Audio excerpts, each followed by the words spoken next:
This channel does not promote any violent, harmful, or illegal activities. All content provided by this channel is meant for an educational purpose only. এদিকে নতুন বছরের শুরুতে আজ থেকেই পথে নামছেন রাজ্যের বিরোধী দলনেতা শুভেন্দু অধিকারী। তার আজ মালদায় পরিবর্তন সংকল্প সভা রয়েছে। হাইকোর্টের অনুমতি নিয়ে আজ চাচলের সভা বিরোধী দলনেতার। ৯,০০০ জমায়েত, সর্বাধিক ৭০টি মাইক ব্যবহারে অনুমতি আদালতে। মালদায় পরিবর্তন সংকল্প সভা বিরোধী দলনেতার, যেখানে অনুপ্রবেশ ইস্যুতে শান দিতে চলেছেন বিজেপি নেতৃত্ব। এবং মালদায় তৃণমূলের গোষ্ঠীকন্দল প্রায় প্রত্যেকদিনই খবরের শিরোনামে আসছে। রাজ্য বিজেপি সূত্রে খবর, সেই ইস্যুটিকেও তারা হাতিয়ার করতে চলেছেন মালদার চাচলের সভা থেকে।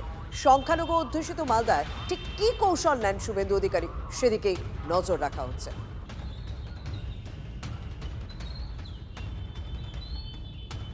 ওরা ভীত, ওরা সন্ত্রস্ত। আমাদের মাননীয় শুভেন্দু অধিকারীর সভা চাচলে হবে এবং আজকে যথারীতি আমাদের আদালতের অনুমতি নিতে হয়েছে। সভা ওখানে হবে, ভালো হবে, সভাতে লোকজনও আসবে এবং তৃণমূল কংগ্রেসের যত চেষ্টা করুক ওরা বন্ধ করবার, এরা কোনো মতেই ভারতীয় জনতা পার্টিকে রুখতে পারবে না।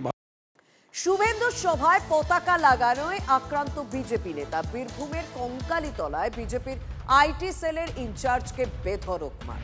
তৃণমূলের বাইক বাহিনীর বিরুদ্ধে হামলার অভিযোগ করছে বিজেপি। রক্তাক্ত অবস্থায় হাসপাতালে ভর্তি বিজেপি নেতা ষষ্ঠী চরণ দে। প্রতিক্রিয়া মেলেনি শাসক দল। মাথাতে আঘাত হয়েছে, ফ্র্যাকচার কোথাও হয়নি, নাকের থেকে রক্ত খুব বেরিয়েছে, নাকে থেকে যা রক্ত খুব বেরিয়েছে। তো এইটাই ঘটতে না, তারা তো মুখে মাস্ক পরেছিল। ওরা সেই হনুমান টুপি যেন পরে থাকে, অনুব্রত মণ্ডল যে ডায়লগ, যে হনুমান টুপি পরেছে কে কখন মারধর করবে, তো সেই বিষয়ে ঘটেছিল। যে হনুমান টুপি পরেছিল, আমরা চিহ্নিত করতে পারি না কে কে কোন ব্যক্তি। কাঁচের ঘরে ঢুকে ঢিল মারা অন্যায়। তৃণমূলের কর্মীরা কাঁচের ঘরে ঢুকে ঢিল মারছে। ওরা ভাবছে আমরা এখানে হয়তো মারলাম, ওরা তো ভগবানের কেউ বর পায়নি। বিজেপি শান্তি শৃঙ্খলা বজায় রেখে প্রত্যেক মানুষকে ভালোবেসে রাজনীতি করতে চায়, হিংসার রাজনীতি করতে চায় না।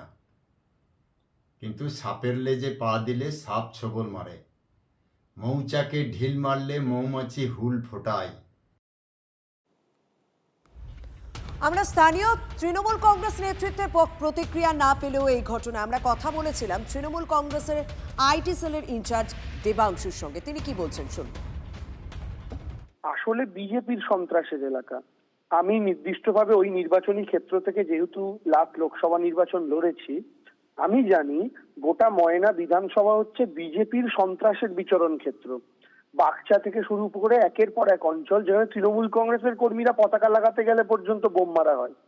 তো এহেন জায়গায় তৃণমূল বিজেপি কর্মীকে মেরে দিয়েছেন, এই বক্তব্য স্থানীয় বিজেপি নেতারাও স্বীকার করবেন কিনা আমার জানা